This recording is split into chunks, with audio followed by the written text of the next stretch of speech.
Quand deux personnes s'aiment, elles ne signent pas seulement pour les moments faciles. Elles avancent ensemble, sans savoir ce que la vie va mettre sur leur chemin. Parfois, ce sont de beaux projets, parfois ce sont des enfants, parfois ce sont des voyages, et parfois c'est la maladie qui s'invite dans l'histoire. Et à ce moment-là, le couple change. Les rôles se transforment, le quotidien bascule. L'amour lui-même doit parfois se réinventer. Aujourd'hui, au Labo des couples, on va parler de ces couples qui continuent d'aimer malgré l'épreuve, de ceux qui accompagnent, de ceux qui soutiennent, de ceux qui deviennent aidants sans l'avoir vraiment choisi. Cet épisode est un peu particulier parce qu'il s'inscrit dans le cadre du Podcaston, une semaine pendant laquelle des milliers de podcasts choisissent de mettre en lumière des associations qui agissent concrètement sur le terrain. Aujourd'hui, on va découvrir une association qui soutient ces hommes dont les compagnes sont malades. Debout pour deux. Une association qui leur permet de se retrouver, de souffler, de partager et parfois simplement de ne plus se sentir seuls face à ce qu'ils traversent. Pour en parler, j'ai le plaisir d'accueillir aujourd'hui Nicolas et Thierry, respectivement président et vice-président de cette association. Merci d'être avec moi aujourd'hui et pour commencer, j'aimerais qu'on parle d'amour. Bienvenue dans le Labo des couples. L'amour ne s'explique pas, il se ressent. Ton couple n'est pas quelque chose que tu possèdes, c'est une histoire que tu écris. Bienvenue dans le Labo des couples, le podcast qui analyse, questionne et décortique les relations amoureuses d'aujourd'hui. Ici, on parle vrai, on parle de vulnérabilité, d'attachement, de désir, d'engagement et de liberté. On parle de ce qui te relie à l'autre et de ce qui vient parfois compliquer les choses. Bref, on explore tout ce qui fait qu'un couple tient ou vacille. Parce qu'aimer, ça ne s'apprend pas dans les livres. Ça se vit, ça se traverse, ça se construit et ça se cultive. Alors, ose regarder ton couple autrement et entre dans le labo. Bonjour tous les deux, bonjour Thierry, bonjour Nicolas. Bonjour Amélie. Comment allez-vous ? Ça va. Ça va ? Très bien. Ouais, super. Alors, est-ce que vous voulez nous raconter un petit peu qui vous êtes indépendamment ? Allez, commence. Je suis Nicolas, Amélie. Je suis en concubinage avec Jessica. J'ai 53 ans, elle en a 47 et nous avons 2 enfants. D'accord. D'une même union. Et donc aujourd'hui, on vient pour discuter effectivement et échanger avec toi sur sa maladie, mais sur la maladie de la femme de Thierry. D'accord. Et qui a donc eu un cancer du sein déclenché ou déclaré en 2019. D'accord. Et donc Thierry ? Thierry, donc 53 ans, moi marié, donc avec Christine depuis 10 ans, donc aussi découvert du cancer, mais qui n'est pas du sein, c'est un cancer du rectum en 2019. D'accord. Et venir échanger et partager nos idées. Ok, de toute façon. super. On va parler un peu d'amour avant de parler de maladie. Est-ce que vous pouvez nous raconter un petit peu tous les deux comment vous vous êtes rencontrés avec votre femme, chacun Bien de sûr, votre côté ? pas avec Thierry. On parlera de ça après, mais... Le cancer m'a fait rencontrer Thierry. Oui, mais là on va parler d'amour. Alors à moins que tu sois amoureux de Thierry. Pas D'une encore. certaine manière, oui, mais pas de la même que Jessica. Ok, alors on va parler de Jessica du coup. Donc Jessica, je l'ai rencontrée, alors que je me trompe pas, parce que sinon au retour à la maison, je vais... Donc je l'ai rencontrée en 1998, donc le siècle dernier. Ok.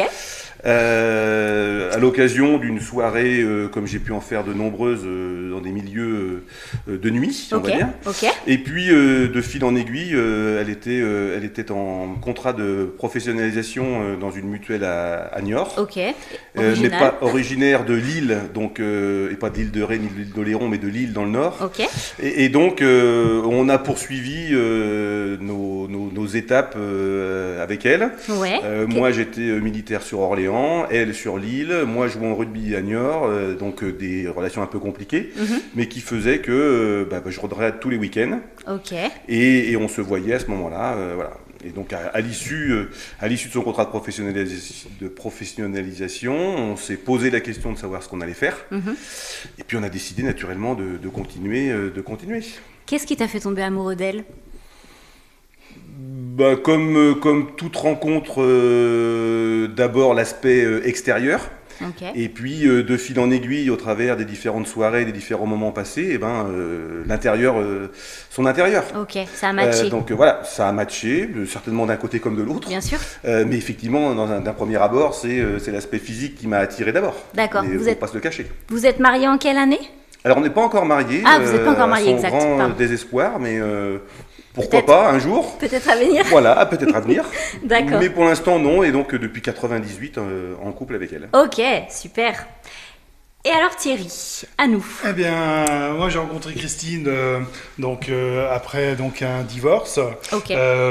Elle comme moi, et puis sur un site de rencontre, Ok. et on s'est rencontrés accessoirement pour une nuit. Ok, d'accord. Et je ne suis jamais reparti. Ok, génial, c'est beau. Et il y a combien de temps? Ça fait 11 ans. Ça fait 11 ans. Et marié dis donc. depuis?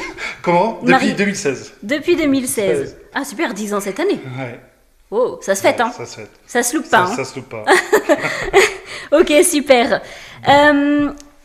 Quelle est votre dynamique à deux, tous les deux? Qu'est-ce que vous aimiez faire? Est-ce que vous faisiez du sport ensemble? Est-ce que vous aviez des loisirs, des activités communes ou pas? Quelle Alors, était votre dynamique de notre vie? dynamique avant la maladie, Oui. je serais tenté de dire qu'elle était la même que celle que l'on a aujourd'hui. D'accord.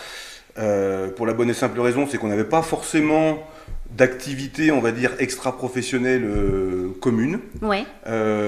Par contre, elle me suivait au rugby, Ok. c'est-à-dire que tous les dimanches, elle était présente aux compétitions. Au-delà de ça, un vrai besoin de rencontrer des gens. D'accord. Parce qu'on est plutôt très festif, on aime se rencontrer avec des amis, on aime se rencontrer avec la famille. D'accord. Malgré tout, pas forcément d'autres activités communes, Ok. mais par contre, effectivement, c'était ça qui nous animait, Ok. et c'est aujourd'hui ça qui nous anime encore plus, mais ça viendra, j'imagine, dans les prochaines On va y questions. venir. Eh ben, je crois que je suis sur la même longueur d'onde. D'accord. Parce qu'en fin de compte, on adore sortir, rencontrer des gens. Ok. Voilà, se nourrir de rencontres que de rester renfermé. Ok. Donc, on pas aussi d'activités en commun sur, par exemple, le sport, des choses comme ça. Mhm. Mais après, énormément de sorties ensemble. Ok. C'est quoi votre petit truc à vous? Rien qu'à vous. Le petit truc, Petit rien qu'à truc nous. de votre couple. À nous deux. Oui, bien sûr. À vous deux. La fusion. La fusion. Ok. Ouais, les moments de câlin. Ouais. Ok. Super. Super, super. À quel moment vous vous êtes dit, tous les deux, c'est avec elle que je veux finir ma vie? Je me suis jamais dit. Ok. Ça a été une évidence, donc Ça- je me suis jamais dit. Alors, du coup, ça a été une évidence. Il y a bien un moment donné, alors peut-être tout de suite dès le début, il y a Ouais, bien un parce moment que- donné, parce qu'on était vraiment en accord sur plein de choses. les questions ne se sont donc, pas posées. Ça a été tellement fusionnel et fluide. Ouais, je suis pas sûr de vraiment poser la question. C'était. Ok, super. Ouais. Super. Ouais. Moi, finir la vie, j'irai pas jusque-là, parce que du coup, je me suis dit, pourquoi faire ma vie avec elle? D'accord. Faire ma vie avec elle. Par contre, finir, bah ça, on sait jamais de Bien quoi sûr. l'avenir est fait. Donc de se décider, de se dire, bah, c'est avec elle que je veux faire ma vie. Parce que je me suis dit qu'à un moment donné, aussi, c'était celle qui me correspondait le plus. D'accord. Et puis que le passé faisait que on avait bien vécu, Ok. et que donc du coup, elle de son côté et moi de la même manière. Donc je me suis dit qu'effectivement, c'était elle, mais c'est au bout de quelques mois, quelques années où on a commencé à se dire, elle arrive sur Niort, et ben on prend notre appartement ensemble. Déjà, le fait d'avoir un appartement, c'est déjà une première étape. Ouais. Et puis ensuite, on se dit, là maintenant, ça sera une maison, et donc et c'est ensuite les enfants. Ouais. Bon, je me suis dit assez rapidement que c'était Jessica qu'il me fallait. D'accord. Super. Mais quoi, au bout d'un an, on se dit, c'est Ouais. bon, c'est la femme que j'ai besoin. Ok. Qu'est-ce que vous admirez chez votre femme? Au travers tout ce que j'ai pu voir moi jusqu'à présent, y compris la maladie, c'est sa pugnacité, sa persévérance et sa combativité. D'accord. En tout cas, une personne qui n'arrête jamais de vouloir avancer et de ne jamais regarder derrière. D'accord. Le passé, c'est le passé. On avance. On avance. Ok. On va pas ressasser ce qui s'est passé derrière. D'accord, ça sert à rien. Non, Ouais. on reviendra plus en arrière. Ouais. Donc voilà, sauf avoir une machine qui remonte le temps, mais c'est trop Mm. tard. Non, c'est ça, voilà, sa combativité, sa persévérance, sa pugnacité. Sa C'est vraiment ce que j'ai faculté, vu et ce qui a été décuplé avec la maladie. Ok. Sa force, sa joie de vivre. Ok, super. Elle a pas perdu ni sa force ni sa joie de vivre. Non. Ok, ça c'est beau. C'est très fort. Il faut pouvoir le faire et c'est très fort. Non, parce qu'on a toujours ri de tout. Ok. Alors, du coup, C'est un peu notre problème. C'est un peu notre problème. c'est un peu votre problème. Oui. De rire du tout, rire de tout, oui. Bon, il faut faire attention la dose de rire de tout et surtout avec qui on le fait. Oui, parce qu'en fonction de l'interlocuteur, ça peut Voilà, parce que ne pas De être très bien pris. l'interlocuteur ou des autres Voilà, interlocuteurs. parce que Nico et moi, on rigole de tout et on a un humour certaines fois très décalé. D'accord. Et surtout, Ok. voilà. Et nous, c'est ce qui nous a aidés dans la maladie, Ouais. de rire de tout et de vraiment de se moquer, voilà. Ouais. Et d'autres ne comprennent pas forcément, ce que c'est normal. Oui, bien Voilà. sûr, on réagit pas Et tous de la voilà. même façon. Et certaines fois, faut qu'on a enfin moi, pour moi, je sais pas, Mm. j'ai du mal à trouver le juste. À composer dire avec mince, faut plus que je sois moi-même quoi. Ok, d'accord. Et voilà, c'est pas facile. Mais après, si vos femmes l'acceptent, Oui, nos femmes l'acceptent, mais dans l'entourage dans lequel on vit, avec notre association puis celle qui est venue à se rencontrer, les Princesses, il est vrai qu'on est amené à être dans un cercle d'amis où on n'est pas que 4, mais où on est 6, 8, 10, 12, 14, ouais. voire plus. Parmi ces 14 ou 20 personnes, il y en a certains qui n'apprécient pas du tout les propos qu'on peut tenir vis-à-vis de la maladie. D'accord. Et ça, quelquefois, quand c'est inné en nous, quand c'est notre ADN, de rire de tout ou de pas dramatiser les choses, ça peut forcément blesser certaines autres. D'accord. C'est pas toujours bien pris finalement. Les gens On le nous l'a comprennent pas. Ils trouvent ça. ficelé, mais- on nous l'a dit. Oui, on nous l'a dit, oui, mais ce qui est, je comprends et c'est normal. Hein. Voilà, on le vit pas tous de la même façon, quoi. Ils trouvent ça déplacé. Je ne sais pas si c'est déplacé, en tout cas c'est malvenu C'est et malvenu. pas à propos Ok. par rapport à la situation de certaines. Pourquoi? Parce que du coup, on est malade, alors on doit pleurer tout le temps, on doit être triste tout le temps. C'est ça qui. Non, mais on doit, je sais pas comment les gens, enfin, on n'a pas forcément discuté avec ces gens-là qui estiment que notre humour décalé ne convient pas dans certaines situations. Ok. On n'a pas spécialement évoqué ça avec les gens. Maintenant, on voit bien qu'il y a des gens à qui ça déplaît. D'accord. Alors après, quand tu dis humour décalé, tu entends quoi? Humour noir, humour sarcastique, c'est quoi en fait? Oui, sarcastique, Ça- oui. ouais, Oui, ok. oui. Ok. Mais Autodérision en fait. Oui, c'est de l'auto, Autodérision, mais c'est comme ça qu'on, Oui. c'est comme ça qu'on a appréhendé la maladie tout de suite, Ok. Jessica et les enfants. D'accord. C'est-à-dire qu'on a dit, ok, ça nous tombe dessus, ça aurait pu tomber chez le voisin. Aujourd'hui, on le vit, on vient de le découvrir aujourd'hui. Maintenant, qu'est-ce qu'on fait? Ok. Oui, moi, elle était malade, à un moment, elle a été, entre guillemets, fin de vie. Je dis, il faut qu'on continue à vivre. Donc, j'accroche une perche pour mettre ta perche sur la moto, parce que je dis, pourquoi on arrêterait de faire la moto? Enfin, voilà, on peut tout rire. Certaines fois, moi, je vais loin. Et certaines fois, je rentrais à la maison, toujours vivante, oui. Je referme la porte, je ressortais. D'accord. En effet, il faut Et- qu'elle et- soit prête à ça, en Et tout voilà, cas. et je rentrais et je dis, je rigole. Et D'accord. voilà, mais c'est ce qui la faisait rire, quoi. C'est Et ce qui la tenir faisait aussi. rire, ok. C'est, voilà. Ok. Donc, Super, mais ben- on a vraiment ri de tout. Ok. Oui, après, on ne sait pas si c'est super. Maintenant, après, chacun voit la maladie telle qu'il a envie de l'appréhender et de la vivre. Et tel qu'il est capable de l'appréhender, Oui, parfois oui, c'est aussi oui. une question de capacité. Oui, Des fois, on mais en peut même pas. temps, j'étais comme ça avant la maladie et il faut surtout pas changer, quoi. Oui. Faut rester, voilà. Ouais. Et c'est pour ça qu'on est ensemble, parce qu'on est comme on est, et c'est parce qu'il y a la maladie qu'on doit tout changer. Mm. Et c'est pas facile. Ok. Ok, bah oui, c'est pas facile. On peut pas changer le naturel. Enfin, de toute façon, même si il y a un proverbe qui dit, Il chasse revient. le naturel, il revient au galop. On Hein. revient. Pierre-moi, elle revient vite. On l'invente pas. Hein. Donc, ouais, c'est. Oui, je confirme. Alors, du coup, si j'ai bien suivi, Nicolas, ta femme est atteinte d'un cancer du sein depuis donc 7 ans, c'est ça? 2019. ouais. Ouais, ok. Donc en rémission? En rémission, mais comme on disait en préambule, Ouais. on ne guérit jamais du cancer. Oui, on a toujours cette enclume au-dessus de la L'épée tête. de Damoclès est toujours au-dessus Ouais, de la tête. ok. Donc voilà, mais c'est un des sujets d'ailleurs que l'on n'évoque pas que l'on n'évoque pas forcément avec elle, ensemble sur La possibilité. la possibilité de rechuter. Ok. Et pourtant, dans notre entourage, on a des cas. Ouais. Mais en tout cas, c'est un des sujets que je considérais comme peut-être tabou. Et Mhm. le seul sujet tabou qu'il y ait depuis la maladie entre nous. Alors, Et- pourquoi Par pudeur ou par peur de vous porter la tracasserie poisse ou... aussi, peut-être. Pardon? Par peur de vous porter la poisse. Par Peut-être, alors superstition, oui, peut-être, on n'est pas superstitieux l'un comme l'autre, mais Peut-être par malgré juste tout, envie on de y pas y pense. penser. Ouais, je pense que c'est plutôt par pudeur et qu'on ne veuille pas en parler. Il y a eu la maladie, il y a eu les soins faits par des spécialistes très compétents Mhm. qui lui ont fait passer du bon côté. Ok. Et voilà, et on va en rester là. Ok. Et voir ce qui se passe devant, mais Oui. surtout pas le devant avec une possible rechute. Voilà.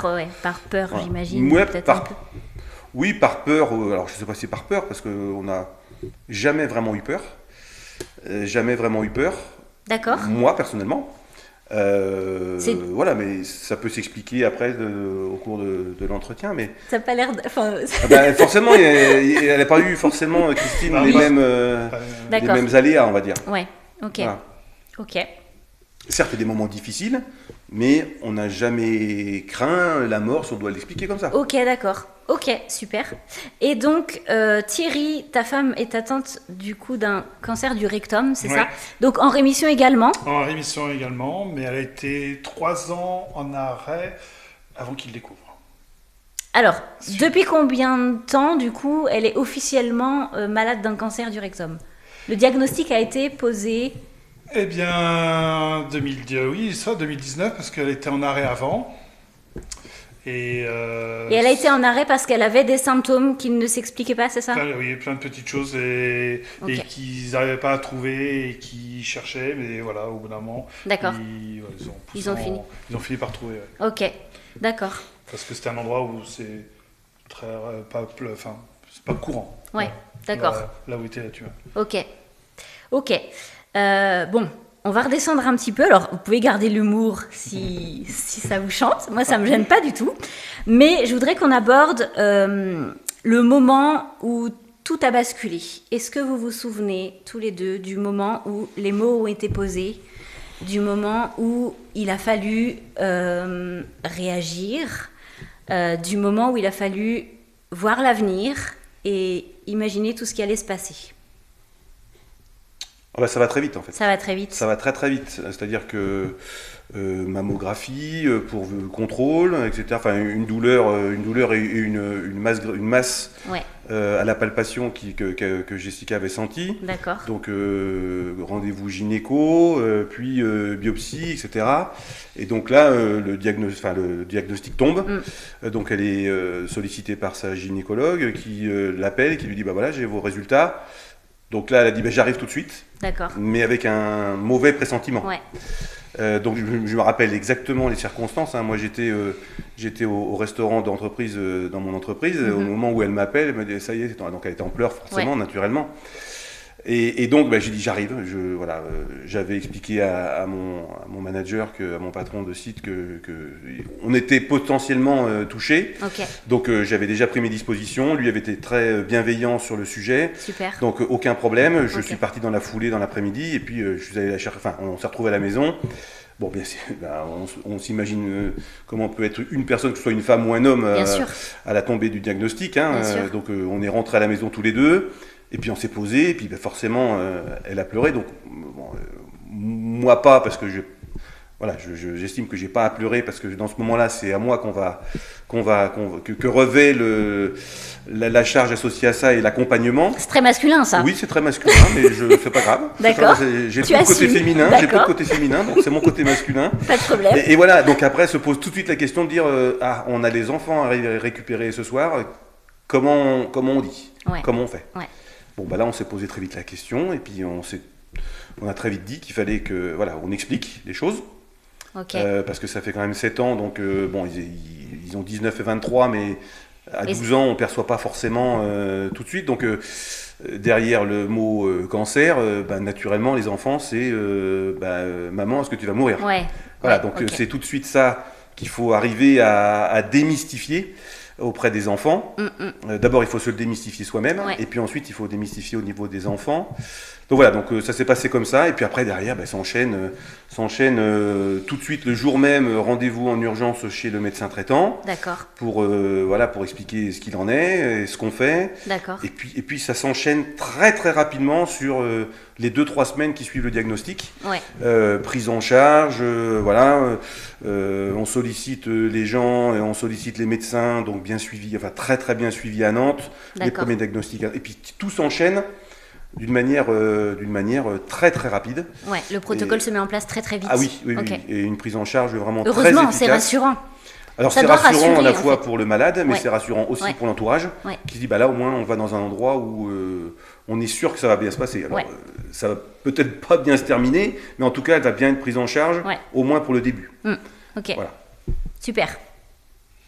Eh bien, 3 ans d'arrêt, donc 3 ans d'examen, 3 ans où on trouve rien. Ouais. Donc super long, personne Frustrant, j'imagine. frustrant, personne Ouais. comprend. Ouais. Un jour où ça va pas du tout, je lui dis appelle Poitiers, tu vas aux urgences à Poitiers. Ouais. Si ça va dans un autre hôpital. Bien sûr. Et là, elle appelle Poitiers. Poitiers lui dit mais vous êtes suivi à Niort, mais il y a aussi un autre hôpital ou une clinique à Niort. Ouais, bien sûr. Allez aux urgences là-bas. Donc Ok. à Vas, en Niort, aux urgences. Ok. Examen, Mm. découvre. Ok, ça a été rapide là Ouais. pour le coup. Ok. Donc transféré sur l'autre site, l'autre D'accord. hôpital. Ouais. Voilà. Et après, là tout s'enchaîne. Alors moi une colère énorme parce que ça fait 3 ans qu'on passe à côté. Mm. Et le jour où j'arrive pour qu'on me donne des explications, on n'a pas voulu me recevoir. Donc on m'a refusé. D'accord. Bon, j'étais un peu colère. Ouais. Donc voilà. Sous quel prétexte?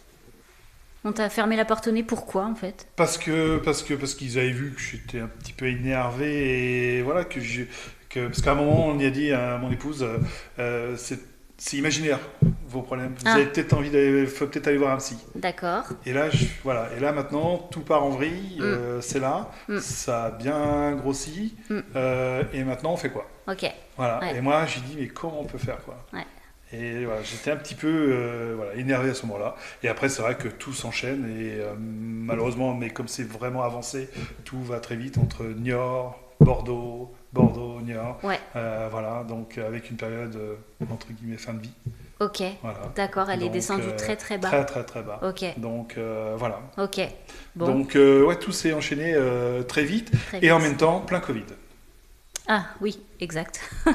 Oui. Et ah là, parce que moi, oui. Punaise. elle était hospitalisée certaines fois une semaine, certaines fois 15 jours, que ce soit à Niort ou à Bordeaux. Ouais. Et bien là, vous arrivez, vous la déposez avec sa Ouais. petite valise. Eh ouais.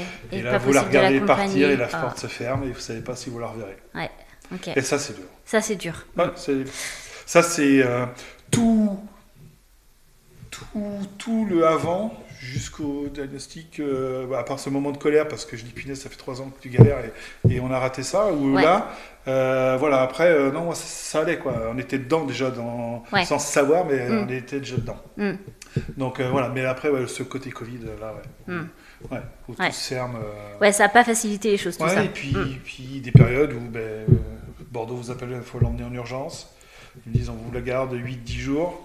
Et puis le lendemain, ils vous rappellent, ils me disent je crois qu'on peut rien faire, donc il faut revenir la chercher. Et là, c'est pareil, je dis mais hier je l'emmène, aujourd'hui, le lendemain, il faut que je revienne la chercher. Il faut des explications, et certaines fois, malheureusement, ils sont obligés de se protéger aussi, et Ouais. ils ne donnent pas forcément d'explications. Ouais, c'est pas facile à vivre pour le couple tout ça. Ouais, ils ne donnent pas les explications qu'on aimerait entendre. Oui, oui, bah oui. Mm. Et qu'est-ce que ça a bouleversé en premier dans votre relation? Est-ce qu'il y a quelque chose de... Qu'est-ce que ça a bouleversé en tout premier lieu dans Ouais. notre relation? Le premier impact sur votre relation de cette découverte de cette maladie? Je sais pas trop dire parce qu'en fait, encore une fois, comme je l'ai dit tout à l'heure, hein, on a rien. Alors, au-delà de tout le protocole médical qui s'est enchaîné très rapidement avec les rendez-vous et puis les hospitalisations pour les interventions chirurgicales et puis la chimio, etc., etc. Je serais tenté de dire que notre agenda personnel a été plus ou moins perturbé, ma vie professionnelle était perturbée, mais encore une fois, mon directeur m'a laissé aussi l'opportunité de pouvoir me rendre à chaque rendez-vous. Donc ça, c'est ce qui est hyper important et j'en suis énormément reconnaissant par rapport à ça. Ce qui n'est pas le cas forcément de tous les conjoints qui se retrouvent dans une telle situation, qui n'ont pas forcément l'opportunité. Donc, oui, je serais tenté de dire, ce sont nos agents. Alors, elle, forcément, elle a été en arrêt de travail. Donc, c'est un peu perturbant aussi d'avoir tout le temps quelqu'un, alors, même si elle était souvent à la maison quand moi je rentrais le soir, mais en attendant, on a quelqu'un à la maison tout le temps. Donc, c'est un petit peu ça qui a perturbé. C'est notre agenda qui a plutôt été perturbé que notre vie sociale, en fait. D'accord. Donc, oui, c'est plutôt ça. Parce qu'on a continué tant que faire se peut, dans la mesure où elle n'était pas trop fatiguée par rapport aux séances de chimio et autres, de continuer notre vie telle qu'on la vivait avant, avec les problématiques que ça générait sur la partie vue des autres, parce que les traitements ont fait qu'il y a une transformation, on va dire, physique de la personne, ce qui n'est pas forcément le cas pour toutes les malades, mais là ça a été le cas. Donc voilà, mais oui, c'est plutôt nos agendas personnels qui ont été... Alors, ça paraît peu de choses par rapport à une maladie telle que celle-ci, mais globalement, on a souhaité continuer à vivre de la même manière que ce qu'on faisait avant le diagnostic. Ok, super.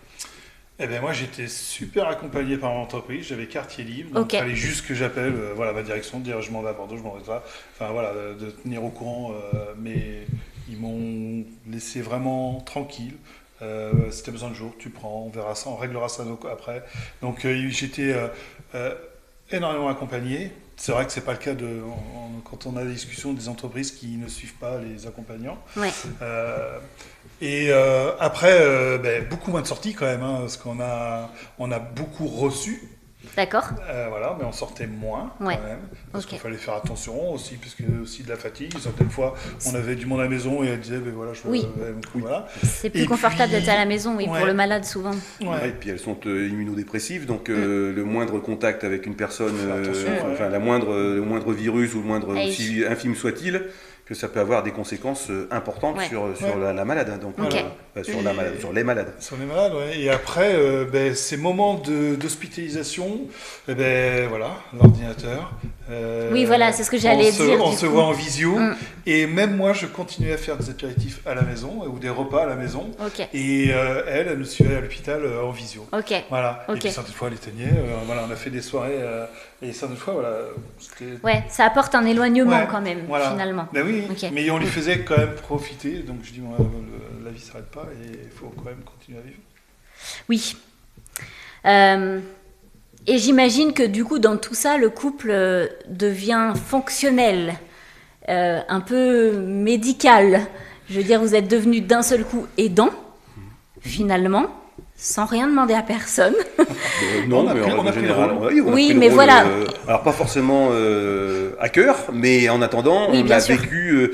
De toute façon, on a eu le cancer aussi par procuration, du fait que la conjointe ait ce diagnostic, on se l'est tout de suite approprié nous aussi en disant. Il va falloir l'accompagner, il va falloir l'aider. Ça a été une évidence de toute façon.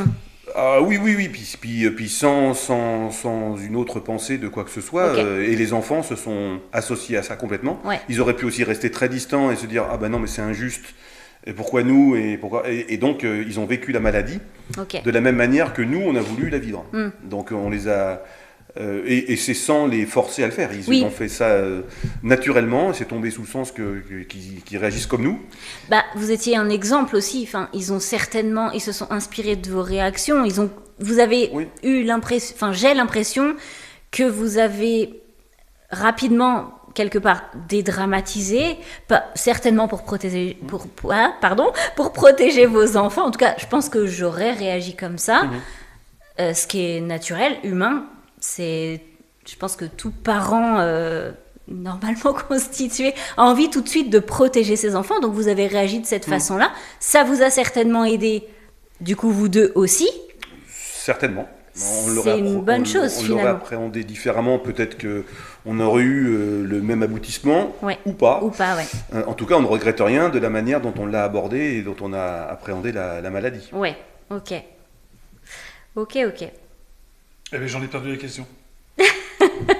Je disais, vous êtes devenu aidant, du coup, ça vous est un peu tombé dessus, comme ça. Ça change, ça tourne un couple au fonctionnel. Enfin, ça bascule le couple dans, bon, alors on va s'organiser, on devient aidant. On se pose pas de questions. En fin de compte, ça vient... Ça bouleverse en fait la vie de couple, ça devient un couple fonctionnel, comme je disais tout à l'heure. Ça devient un automatisme automatique. De toute façon, la vie est rythmée, notre vie est rythmée par les rendez-vous médicaux, donc dans les premiers mois. Voilà, je connais très bien la route pour aller à la pharmacie. Donc... Est-ce que vous oubliez tous les deux? Est-ce que vous avez tendance à, du coup, vous oublier pour justement la privilégier dans cette maladie? Est-ce que vous tombez dans l'oubli, vous, pour justement...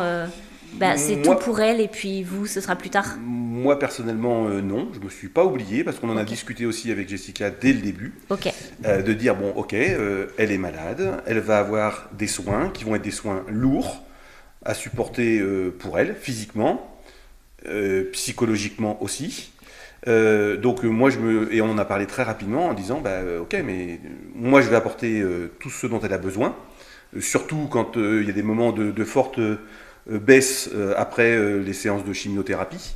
Mais pour autant on a continué, et elle m'a incité aussi à continuer de mon côté à avoir mes activités sportives, sorties entre copains, même si on sortait rarement chacun de notre côté, ce qui est encore le cas aujourd'hui, on ne sort pas chacun de notre côté, hormis des situations particulières. Mais donc elle m'a dit non, tu continues, et on continue sa vie. On continue sa vie. Voilà, c'est un aléa dans la vie. Ok, mais on va le vivre comme ça, mais on continue, on continue pareil. Très bien. Obligatoirement, oui, il y a quand même des modifications qui se mettent en place, mais non, moi j'ai continué à vivre aussi. Voilà, ça va sortir, c'est vrai que peut-être moins, peut-être différemment. Ou différemment. Ou différemment, ou de rentrer plus tôt, mais voilà, Ok. Donc peut-être qu'il y a des périodes où ça allait moins bien, oui, peut-être qu'on dit bon, je reste là, et ce qui est normal. Oui, bien sûr, après... Moi, je ne sais même pas, si on ne se pose pas la question, en fin de compte, ça devient automatique. Ça devient naturel. Ouais, naturel. Ok. Je voulais donc vous interviewer aujourd'hui dans le cadre, donc vous l'aurez compris, du Podcaston. Le Podcaston qui est un mouvement qui met en lumière des associations via de grandes chaînes de podcasts. Je tenais absolument à y participer cette année pour mettre en lumière votre association, expliquer comment un couple peut tenir et continuer à exister au travers de la maladie et de tous ses aléas. Donc, vous l'aurez compris, vous êtes là parce que vous représentez Debout pour deux. Du coup, est-ce que vous pouvez nous en dire un petit peu plus sur cette association caritative ? On peut dire plein de choses sur l'association. Et je vous explique. Merci Thierry. Donc, alors l'association, elle est née effectivement d'une fusion que les maris de certaines maris ou conjoints de certaines princesses ont eu au travers des activités que les princesses ont pu organiser. Alors je te coupe juste, peut-être que les gens ne connaissent pas les princesses. Donc les princesses, c'est une association qui a pour but d'aider les femmes malades, alors à l'origine d'un cancer du sein, mais maintenant pas que. C'est ça. Donc, c'est une association qui soutient les femmes malades. Tout à fait. Pendant et surtout après le cancer. En proposant plein d'activités prises en charge. D'accord, ok. Et donc, vous, hommes de femmes malades adhérentes aux princesses, tout à fait. Vous avez décidé de créer votre association qui a pour but qui a pour but d'accompagner, d'aider, de réconforter. Alors on n'a aucune spécificité, on va dire médicale, ni de compétences médicales. On est là juste pour apporter du soutien, de l'accompagnement, de l'échange avec des conjoints qui se trouveraient dans la même situation que nous. D'accord. Et qui pourraient potentiellement le vivre beaucoup moins bien que nous.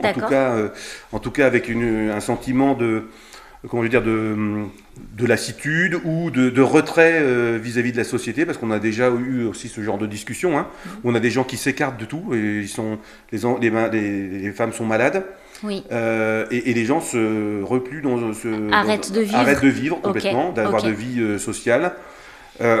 Donc notre but, il est là de pouvoir essayer de, on va dire, d'égayer un petit peu la vie du quotidien d'un aidant ou d'un accompagnant. D'accord. Au travers d'activités, qu'elles soient culturelles, sportives, essentiellement basées sur le festif quand même. D'accord. Puisque toutes les activités, on souhaite aussi qu'elles soient derrière associées à un petit apéritif, un dîner entre copains. Ok. Voilà, de manière à échanger Ouais. et pouvoir sortir ces aidants de la contrainte, parce que ça reste quand même une contrainte, Ouais.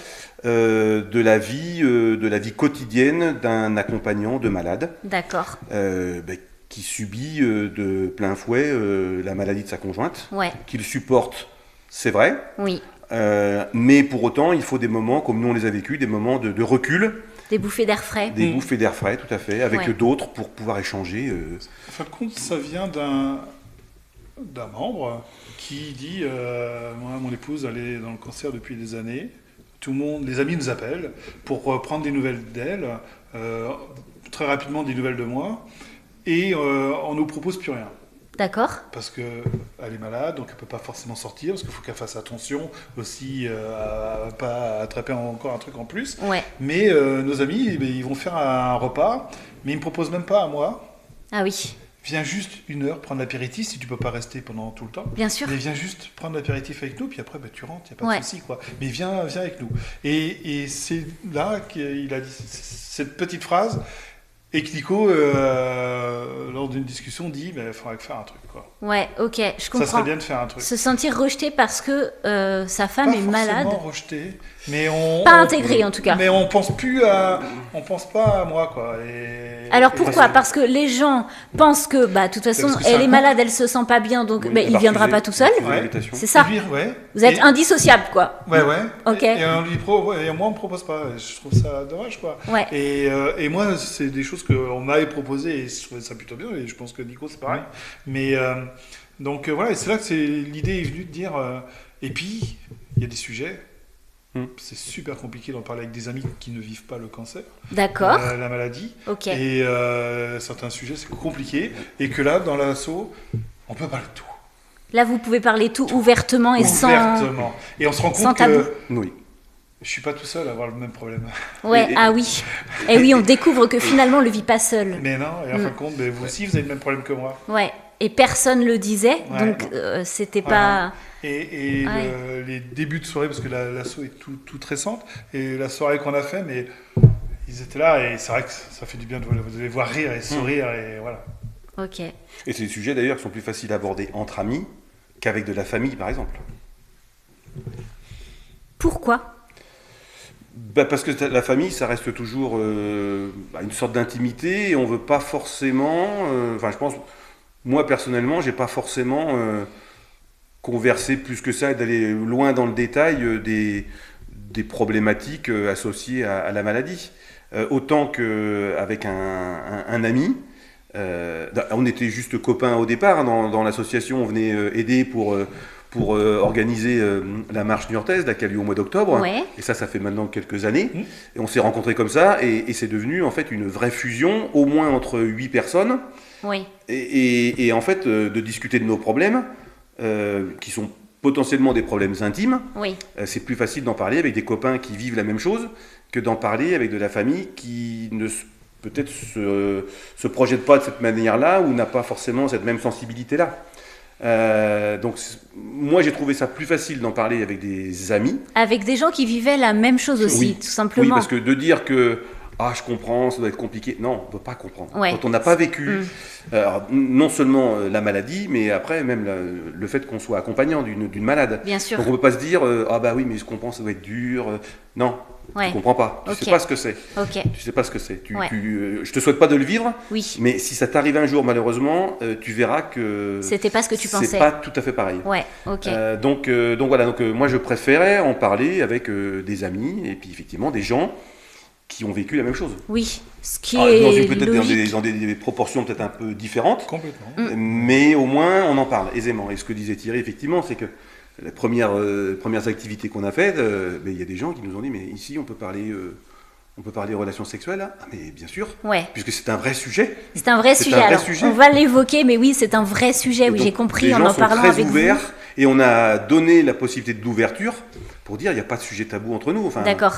et c'est pour ça qu'on veut faire dans un premier temps que les hommes.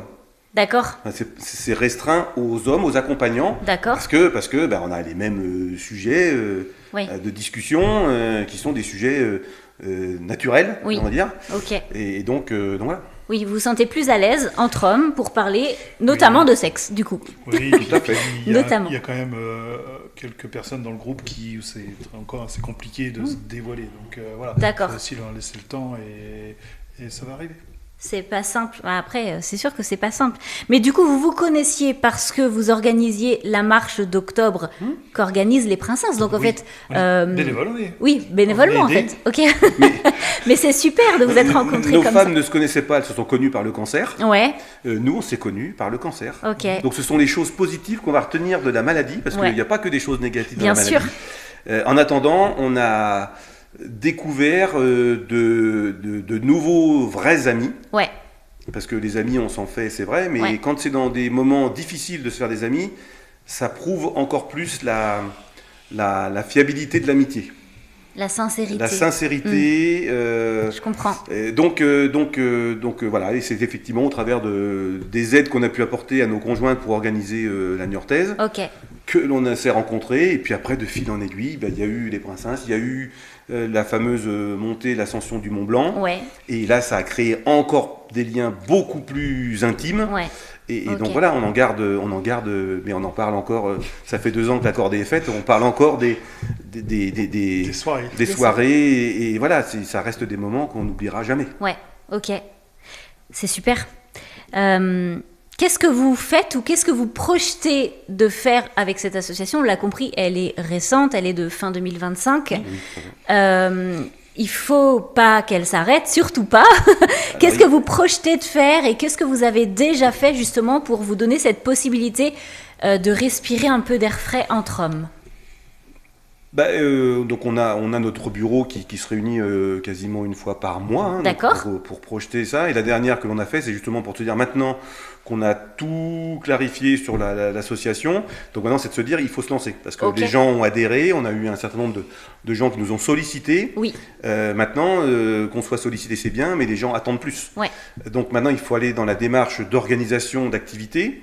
Alors ça prend effectivement un peu de temps à se lancer, hein. On Bien n'est sûr. pas encore très mature sur les organisations. Oui, ça va venir. Et puis on a chacun des activités, tous autant qu'on est, des activités professionnelles qui peuvent nous prendre du temps. Ouais. Donc oui, là, les prochaines activités qu'on va lancer, ce sont des activités qui sont à la fois culturelles, on va dire sportives, hein. Donc essentiellement une détente sur une séance d'initiation au padel, par exemple, puisqu'on est des fervents adeptes Ouais. du padel. Ok. Voilà, on pense aussi faire du bowling. D'accord. On a une sortie œnologie que l'on est en train de mettre en place. D'accord. Une journée dans les marais avec sortie à la fois barque, promenade à pied, jeux d'extérieur, avec Pêche. avec Ok. un buffet associé derrière, Ok. avec potentiellement l'opportunité de pouvoir faire venir nos conjointes. Ah, Donc d'accord. on peut étendre ça parce qu'on veut faire des moments de convivialité entre hommes, Ouais. mais à un moment donné, on veut aussi y associer nos femmes. Mm. De manière aussi à ce qu'elles se rendent compte que l'association, elle est là pour aider les hommes, mais qu'elle est aussi là parce qu'on n'oublie pas nos femmes. Bien sûr. Donc on veut faire aussi, mais on veut restreindre le temps d'activité avec nos conjointes Oui. pour quand même se garder En garder un pour focus vous. sur, Ouais. sur des réunions entre garçons. Ok, super. Parce qu'en plus, elles sont plutôt super contentes qu'il y ait l'assaut. D'accord. Parce que leur mari s'évade 1 heure, 2 heures, 3 heures, et quand il revient, il a le sourire. Alors, c'est Il là a où passé- je voulais en venir. Il a passé une super soirée.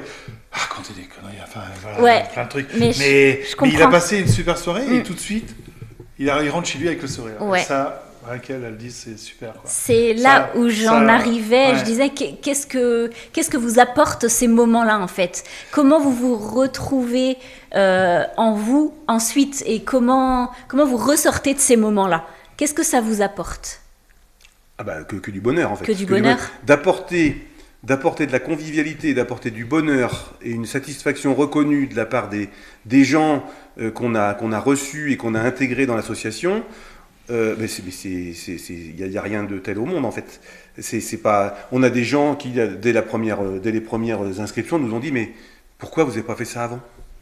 D'accord, mais ma question, c'est à toi précisément. À moi. Qu'est-ce que ça t'apporte, ces moments-là, justement, où vous êtes entre hommes à raconter, comme tu disais, des bêtises, à dire n'importe quoi, à enchaîner 3 conneries à la minute, comme des hommes, quoi. Qu'est-ce que au fond de toi, humainement parlant, sans... J'ai bien compris que ta satisfaction, c'était d'apporter quelque chose aux autres. Tu es très altruiste, j'ai bien compris depuis le début. Très altruiste, avec un ego très peu dimensionné. Non, mais honnêtement, ça s'entend, ça se sent, tu as envie d'aider les autres. C'est très bien. Mais toi, ça t'apporte quoi, ces moments-là? Ce moment bullying, ce moment... Comment tu ressors de ce moment-là? D'abord, de continuer à rester humble, ouais. parce qu'on a aussi vécu la maladie, ouais. et de voir que les autres peuvent se lâcher, discuter. Moi, ça me rend heureux. Et toi, tu arrives aussi à te lâcher, discuter.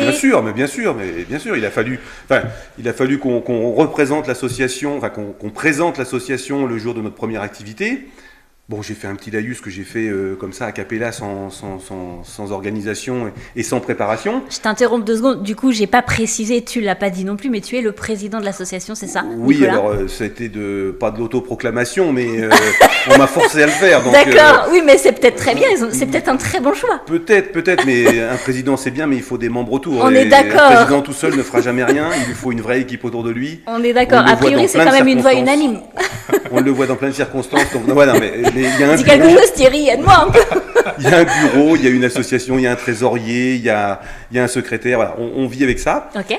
Mais effectivement, moi, ce qui me réjouit, c'est de voir des gens qui, derrière, sur notre groupe WhatsApp, disent « Ah, les gars, c'était super, fallait faire ça avant. » Oui, on n'a pas pris le temps. Ouais. Mais voilà, moi, ça me rend heureux qu'on puisse donner du plaisir aux gens. Et quand tu rentres chez toi, tu te sens comment, du coup, après avoir passé un super bon moment comme celui-là? On ressasse, en fait. Ouais. On ressasse, parce que la première journée qu'on a fait, c'est dur. C'est... Ouais. Ok. On ressasse beaucoup. Parce qu'on dit, putain, mais c'est vrai qu'on aurait dû le faire avant. Ouais. Faut pas vivre dans le passé, tu le disais tout à l'heure en plus. Mais oui, c'est vrai. Mais pour ce genre de choses, par contre, on peut se dire que il y a tellement de gens qu'on voit demandeurs, qu'on se dit, mais pourquoi on ne l'a pas fait avant? Ok. Bon, Thierry, aide-moi. Du coup, comment tu te sens après un moment comme celui-là? Moi, je me sens vidé. Et je me sens pas forcément bien. Ah bon? Non. Mince, je m'attendais pas à ça. Ouais, parce que donc. Pourquoi? C'est émouvant, c'est dur. C'est dur? Ouais. Vous faites pas que rigoler et déconner finalement, si je comprends bien. Si. Ah si. Alors comment? Mais quand je rentre, je m'assois, je repense à toute la soirée, je repense à toutes les personnes, ce qu'elles ont dit, leurs réactions. Ouais. Et je me dis, ouais, c'est dur. Alors, tu trouves dur tout ce que les autres vivent, c'est ça? Ouais, je prends cher, quoi. Je sais pas comment l'expliquer. On n'a pas non plus créé l'association pour absorber psychologiquement le mal des autres. Non, alors, il faut surtout pas qu'on tombe là-dedans. Bien sûr. Parce que d'abord, on n'a pas de compétences médicales, encore une fois. On n'a aucun membre médical.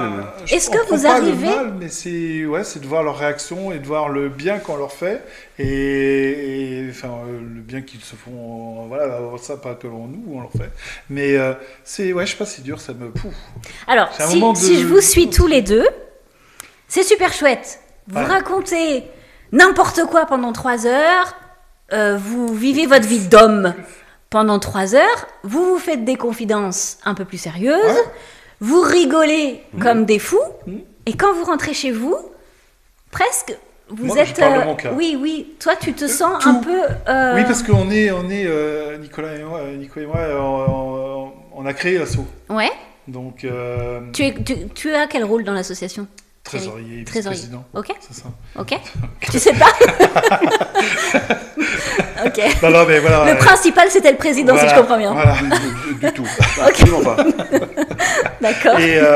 Voilà, on a créé ça justement pour ça, mais c'est tellement intense que quand je rentre, je suis un peu vidé. Ok, en fin de compte. d'accord. Et voilà, mais c'est top, quoi. Ok. C'est top. Et puis aussi, le but de l'association, c'est qu'ils puissent se rencontrer, mais certaines fois qu'ils n'aient pas besoin de nous pour organiser quelque chose en semaine, par exemple, s'ils ont le temps. Bien sûr. De dire, ben, tiens, on va se faire quelque chose, nous, et à partir du moment qu'ils partagent voilà, avec, sur l'assaut. Et voilà, ils n'ont pas forcément toujours besoin de nous. Vous n'êtes pas Bah, forcément ça les reste chaperons non, obligatoires, non, en non, fait. non, non. Il y a une Ok. association qui chapeaute quelque chose, Voilà. Bien sûr. mais on leur a On dit est qu'ils le fil conducteur, avaient toute légitimité à aussi proposer des choses. Bien puisque sûr. on a fait des sondages sur les gens et des fiches de renseignement pour savoir ce que les gens appréciaient de faire dans la vie courante, Ouais. de manière à ce qu'on puisse nous aussi s'associer à ça pour créer des activités qui soient un petit peu au regard de leurs appétences. attentes, oui. On est d'accord. Oui. Tout à fait. Ok. Super. Et si on en revient à vos couples respectifs, qu'est-ce que ça change pour vous d'avoir vécu ces moments-là, ensuite quand vous revenez chez vous, auprès de votre femme? Eh bien, je crois qu'on partage, en fin de compte. Elle nous raconte, enfin non, on se rend compte de ce qu'elles ont vécu quand elles sont rentrées au Princesse. Et quand elles sont rentrées à l'assaut des Princesses, elles revenaient à la maison et elles étaient avec le sourire, elles avaient rencontré des gens, et elles avaient échangé plein de choses. Et nous, on vit la même chose, sans la maladie. Ouais, bien sûr. entre guillemets, ou par procuration. Mais voilà, et en fin de compte, il y a un échange, quoi. Elle se retrouve Ouais, en vous, je pense, en ouais. fait, au final. Je pense, L'association ouais. Les Princesses leur apporte la même satisfaction que ce que Debout pour deux vous apporte à Je vous. pense, ouais. Ouais. C'est un exutoire pour elles que d'aller dans les réunions dans les réunions des princesses ou d'aller à leurs différentes activités qu'elles peuvent encore mener, malgré le fait qu'il y en ait peut-être moins Bien sûr. qu'auparavant. Mais en attendant, elles se retrouvent là-dedans, effectivement. Et les femmes des personnes qu'on a accueillies dans l'association tout récemment, je pense qu'elles, sur les commentaires qu'on peut avoir sur les réseaux, elles ont le même sentiment. C'est-à-dire Ok. qu'elles voient leur mari, comme disait Titi tout à l'heure, elles voient leur mari souriant, rayonnant quand ils sont revenus ou quand d'une première activité. Bien sûr.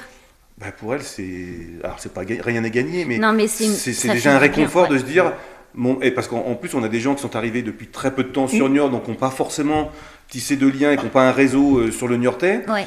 et donc ils vont, j'imagine qu'ils vont y vouloir y trouver par l'association un cercle d'amis, alors bon, peut-être lié au cancer certes, Oui. mais en attendant un cercle d'amis dans lequel ils vont pouvoir intégrer, puis la famille va s'agrandir. Enfin, Et parce comme que- tu dis, les amis qu'on rencontre dans ces moments-là, c'est pas c'est pas des ouais. faux amis, ce sont des...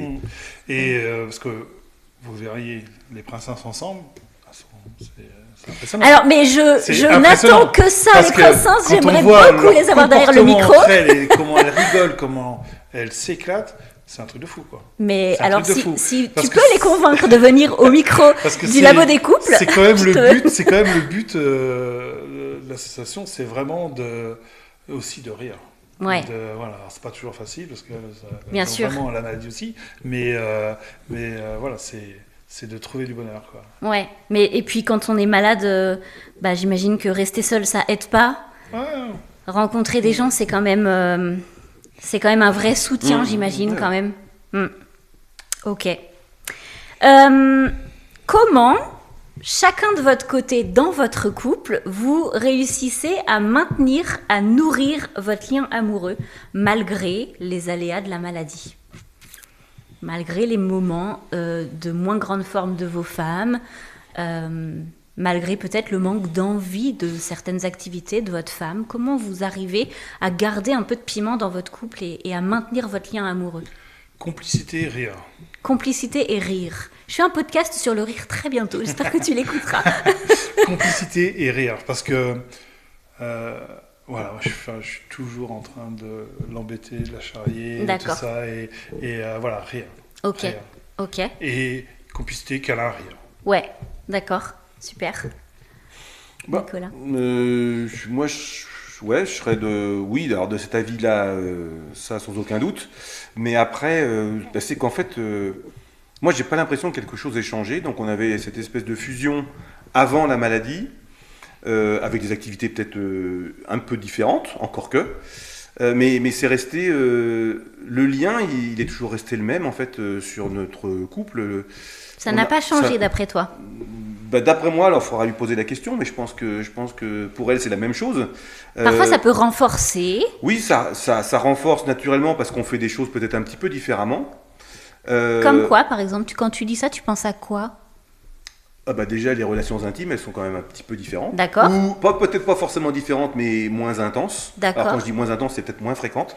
Ouais. Je vais changer le terme. D'accord. Mais voilà, okay. donc pas forcément moins intense du coup au vu de ta tête.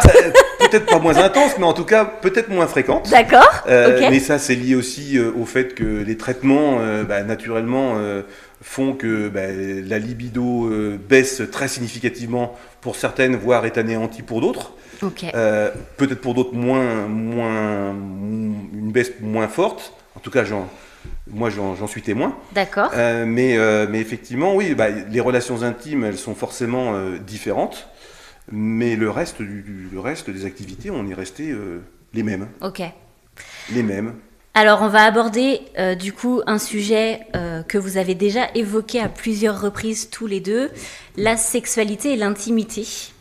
Alors, je vais m'adresser à Nicolas d'abord. Ta femme étant atteinte d'un cancer du sein, oui. Son physique j'imagine, changé. Bien sûr. Comment on vit ça? Alors, est-ce que tu peux peut-être nous expliquer rapidement comment elle a vécu ça et comment toi tu as vécu ça en tant qu'homme? Je peux très bien l'expliquer. Donc, elle a donc subi une mastectomie. Ouais. D'un seul, que celui qui était affecté, on va dire. D'accord.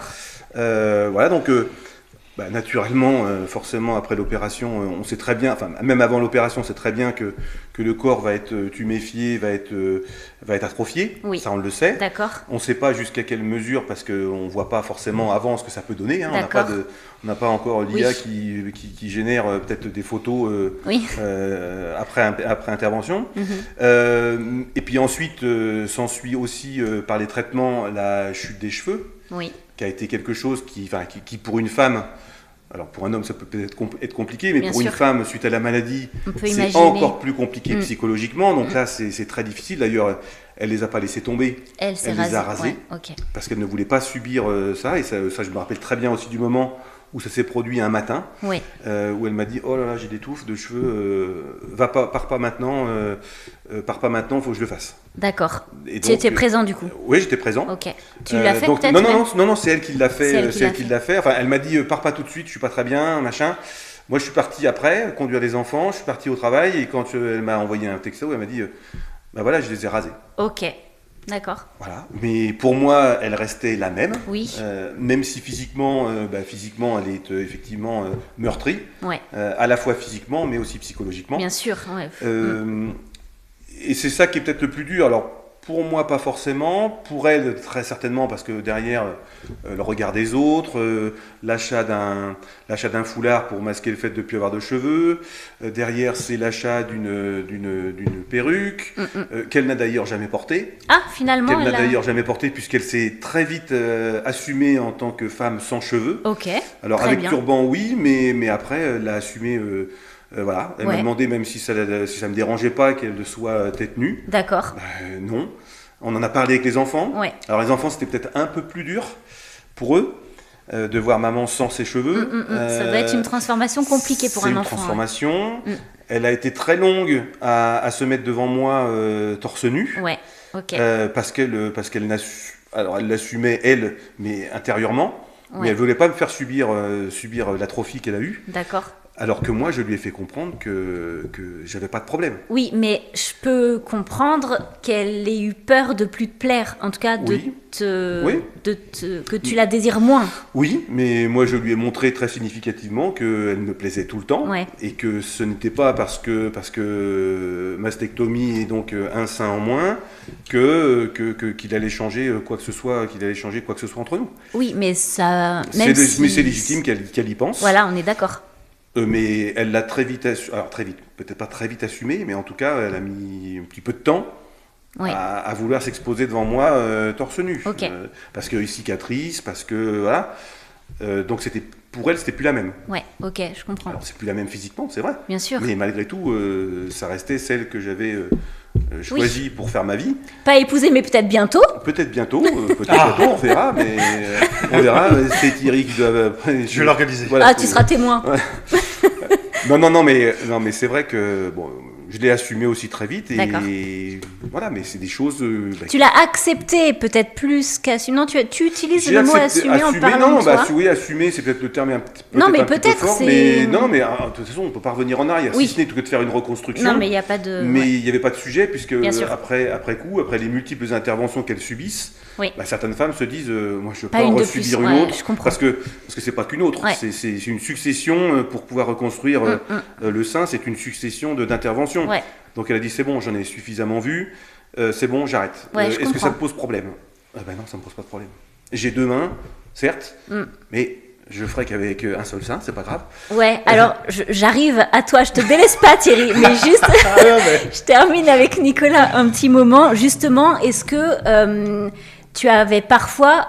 tu étais parfois maladroit, peur de toucher, de faire mal, peur de pas toucher au bon endroit, peur de... Alors, c'est délicat. De faire mal, non, parce que quand on a recommencé à avoir des relations intimes, parce que forcément à un moment donné ça s'arrête, avec mais quand on a recommencé...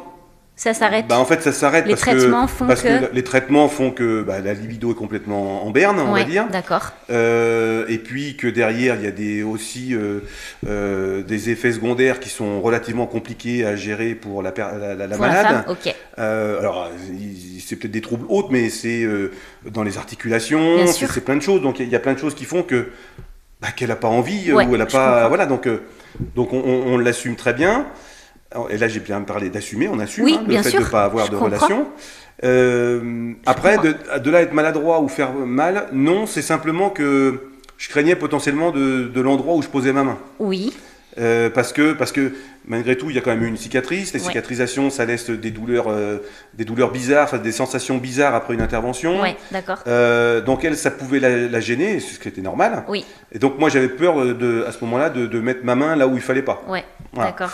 Je comprends.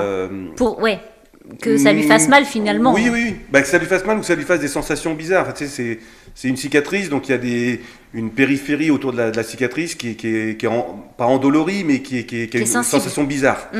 Okay. Donc c'était ça ce dont je redoutais. Okay. Et puis maintenant, voilà, ça fait 6 ans. C'est passé. C'est passé, c'est normal, c'est devenu anodin. Tout à fait. Ok. Du coup, alors Thierry, toi, ta femme, on le rappelle, a un cancer du rectum.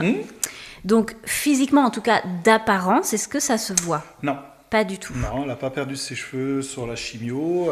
Extérieurement, on ne voit rien. Extérieurement, on ne voit rien. Donc ça se passe tout à l'intérieur. Où elle a subi une multitude d'opérations. Oui. Et au bout d'un moment, ils lui ont, entre guillemets, tout enlevé, vagin, tout. Tout enlevé, absolument tout. Ouais. Comme j'ai dit, je vais pouvoir ranger mon pyjama et poser mon téléphone dans les étagères. D'accord. Voilà. D'accord. Voilà, comme je l'ai dit plusieurs fois. J'ai dit, ils t'ont fait un beau range pyjama, mais depuis, ils ont mis une grille maintenant. Ouais. Donc voilà, ils ont mis une grille, un portail. Donc pour toi, qu'est-ce que ça a changé en termes d'intimité avec ta femme ? Explique-nous clairement. On avait une sexualité très active. Ouais. Du jour au lendemain, il n'y a plus rien. Ouais. Donc, vous essayez. Ouais. Mais c'est beaucoup trop douloureux, beaucoup trop compliqué. Et je pense que les traitements et cette douleur fait que naturellement, il n'y a pas l'envie, quoi. Ouais. Donc, voilà. Après, on en parle. On n'a pas de souci par rapport à ça. D'accord. On est très libre par rapport à ce sujet-là. D'accord. On en parle, nous on n'a pas aucun souci pour en parler à tout le monde. Et bien on fait avec. D'accord. Voilà. Donc, on fait sans. On fait sans du coup. Donc voilà, vous n'avez plus de relations sexuelles, c'est ça ? Voilà, c'est ça. D'accord. Et on fait... on agrémente par des câlins. Est-ce que vous connaissez le sexe tantra ? Non mais c'est pas une bêtise, il faut pas rigoler à chaque fois que je dis quelque chose. Donc je suis un fan des massages. Ouais. Et donc c'est un sujet et que je vais aller essayer. Ah très bien, tu me diras ce que tu en penses. Voilà. Donc c'est prévu que j'aille faire un massage tantra. Ok. Et après, le tantrisme est quelque chose qui justement peut aider à garder une intimité dans les couples tels que le vôtre, où physiquement ça paraît compromis, très, voire impossible. Du coup, en effet, c'est une alternative. Voilà. Je suggère pas des bêtises. Non, mais voilà, je vais donc aller faire un massage tantra, même si beaucoup de gens ne comprennent pas quand j'en parle. Ouais. Ou ils sont surpris peut-être. Surpris ou parce que c'est méconnu peut-être aussi. Et voilà, c'est ce que j'allais dire, ils connaissent pas. Et puis comme on a eu une fois une conversation avec d'autres, quel est l'intérêt? Ah bah parce qu'ils savent pas ce que c'est du coup. Voilà, ça fasse que c'est. Cancer. Ouais, bah oui, c'est ça, comme le cancer. Voilà. Quand les gens savent pas, ils comprennent pas. Donc c'est dans les semaines qui arrivent. Ok, super, c'est programmé du coup. Peut-être le prochain podcast sur le tantrisme. Alors on en a déjà un, on a reçu Stéphanie qui est masseuse tantra. Alors elle fait pas du massage sexuel puisqu'elle s'arrête au tantra rose. Il faut savoir qu'il y a différentes couleurs dans le tantrisme. Et donc c'est pas du massage sexuel, mais ça reste du tantra et ça apporte énormément de bienfaits, notamment au couple, en effet. Ok. Donc vous, on l'a compris, vous avez toujours du désir sexuel. Ça n'a pas changé. Donc, est-ce que tu vas essayer le tantra, on l'a compris. Quelles autres alternatives vous ou tu as trouvé? Alors, que j'ai trouvé, non, mais que, voilà, si j'écoute mon épouse, elle me dit, ta vie, c'est avec moi, mais le sexe, ça peut être avec une autre. D'accord. Donc, couple libre. Voilà. Donc, on est allé, pas le cacher, on est une boîte échangiste. D'accord. Mais ça reste quand même très compliqué de passer le cap alors, avant la maladie, on y était déjà allé. D'accord. Voilà. Et donc, d'y aller avec elle alors qu'elle ne peut rien faire, et ben, passer le cap de dire je vais faire devant elle, ça devient compliqué quand même. Ça devient compliqué. Ouais, parce que mon cerveau me dit mince, ta parole, il faire ça quoi. Voilà. Okay. Et donc voilà, ça reste compliqué. Donc je pense pas que je pourrais le faire si elle est là. D'accord. Voilà. Mais après, c'est un travail aussi par rapport à ça. Ouais. Mais elle me dit tu vas voir ailleurs, tu me le dis, il n'y a pas de souci. Enfin, tu dois me le dire. Ok. Mais, tu dois me le dire. Mais tu n'as pas le droit de tomber amoureux. Ouais. Voilà. Ah, oui, je comprends sa crainte. Et c'est ce qui lui fait peur. Parce qu'elle dit c'est quelque chose qu'une autre fille peut lui proposer, le sexe, et que moi je peux pas. Oui. Et donc, elle a peur que ce que je comprends. Ce que je peux comprendre, oui, bien sûr. Ouais. Ok. Et donc, est-ce que les actes sexuels deviennent différents, peut-être plus lents, plus attentionnés, plus quelque chose d'autre, je ne sais pas. Est-ce que ça a changé? Oui, je serais tenté de dire qu'on change pas nos habitudes, parce qu'on ne va pas dire qu'on a des habitudes, quoique on peut avoir des habitudes dans le sexe, mais non, on change peut-être nos pratiques, ouais. On change peut-être nos pratiques. D'accord, vous essayez des nouvelles choses oui, alors après, la technologie fait plein de choses maintenant. Donc, bien sûr. Donc il peut y avoir plein d'artifices qui s'associent à ça. Okay. On n'avait pas forcément imaginé auparavant. D'accord. Okay. Parce qu'aussi les traitements font que quand on a des traitements d'hormonothérapie, on sait très bien que il peut y avoir des sensibilités sur sécheresse vaginale, etc. Et donc on aborde le sujet de manière un peu différemment. Bien sûr. En tout cas, voilà, on prépare les choses différemment, on va dire. Oui, avec des agréments annexes. Oui, tout à fait. Okay. Alors sans que ce soit des artifices très dévergondés. Mais non, mais bien sûr. Mais des choses dont on ne pouvait pas forcément imaginer auparavant. Ouais. Donc voilà, il a fallu s'adapter du coup. Enfin, l'adaptation est vite faite entre nous. On s'adapte très vite sur ce genre de choses. Il y a certainement des choses où on a du mal à s'adapter, mais ça, on va dire que... Ça va vite. Oui, quand l'envie est là, des deux côtés, on s'adapte très vite. Ok. Voilà, donc oui, c'est... Donc, moi, j'ai la chance, contrairement à Titi, de pouvoir continuer à avoir une vraie vie sexuelle. Ok. Donc, voilà, je me réjouis de ça. Parce qu'effectivement, ça peut ne pas être le cas pour tout le monde. Bien sûr. Moi, j'ai retrouvé mes 14 ans, je suis droitier maintenant. Oui, voilà, donc oui. Ah, oui. Mais il faut en parler aussi. Mais oui, Bien sûr. Tu dois avoir de la corde sur les mains, donc maintenant. Mais ouais, non, mais bien sûr, c'est sûr que du coup, ça incite peut-être plus à la masturbation finalement. Ok. Après, ça À gêne pas vos femmes. l'imagination, à plein de choses. Ça gêne pas vos femmes. Non. Y a On pas- peut imaginer que non, mais j'ai pas besoin, moi, forcément. Donc, Oui, oui. Après, tu disais qu'il y avait, et ce qui est normal, eu une période. Oui, plus négative, on va dire. Mais non. Mais c'est pas une honte, c'est pas un Non, tabou. ah non, non, du du tout. tout. Ok. Donc, non, mais après, ça s'est bien passé. Et voilà. Et alors, du coup, vous disiez tout à l'heure que la sexualité est un sujet beaucoup abordé au sein de l'association, Beaucoup. En tout cas. régulièrement. Alors, on n'a pas eu l'occasion, comme c'est très très récent, on n'a pas eu l'occasion forcément de se rencontrer beaucoup, enfin à plusieurs reprises avec les nouveaux adhérents. Malgré tout, la première réunion que l'on a eue, enfin la première activité que l'on a faite pour fin janvier, c'est venu comme question en disant mais est-ce qu'on a le droit de parler sexe? C'est comment chez vous? Et toi, tu fais comment? Et Voilà. alors, sans nommer qui que ce soit, quelles sont les problématiques fréquemment rencontrées, justement C'est qu'il n'y a plus. C'est qu'il n'y a plus du tout. Oui, je pense que suite au traitement et au changement physique, voilà, il y a des choses qui... Et donc, les questions, quelles questions se posent les aidants dans ces cas-là? Est-ce que ça va revenir? Dans combien de temps ça va revenir? Alors, il y a Comment une ça va revenir, Il y j'imagine? a une chose que petit à petit, on va découvrir tout. Est-ce que c'est l'épouse ou monsieur qui, suite au changement physique, fait qu'il y a une difficulté? De qui ça vient? De qui ça vient? D'accord. Ça, on n'a pas les infos parce qu'on ne connaît pas encore assez les gens Ok. pour aller, entre guillemets, un peu plus Non, loin. ils ne sont pas allés jusque-là pour l'instant. Non, plus, ils ne sont pas allés effectivement. jusque-là. D'accord. Mais il y a quand même deux choses. Il y a aussi le changement physique et des deux côtés Oui, l'attirance. l'attirance. Quoi. D'accord. Voilà. Ok. Il y a, Ouais. Oui, c'est deux choses différentes. Si vous pouviez parler à un homme, donc vous allez certainement être amené à le faire, parler à un homme qui vient de découvrir que sa femme est malade, quel conseil important il vous semblerait important, je me répète, mais de lui dire? Qu'est-ce que vous auriez envie de lui dire de premier abord, comme ça? Don't give up. Ok. Lâche rien. Ouais, ok. Lâche rien et ne lâchez rien, tous les deux. Ouais. Parce que rien n'est perdu. Enfin, on le voit, on a des exemples. Hein.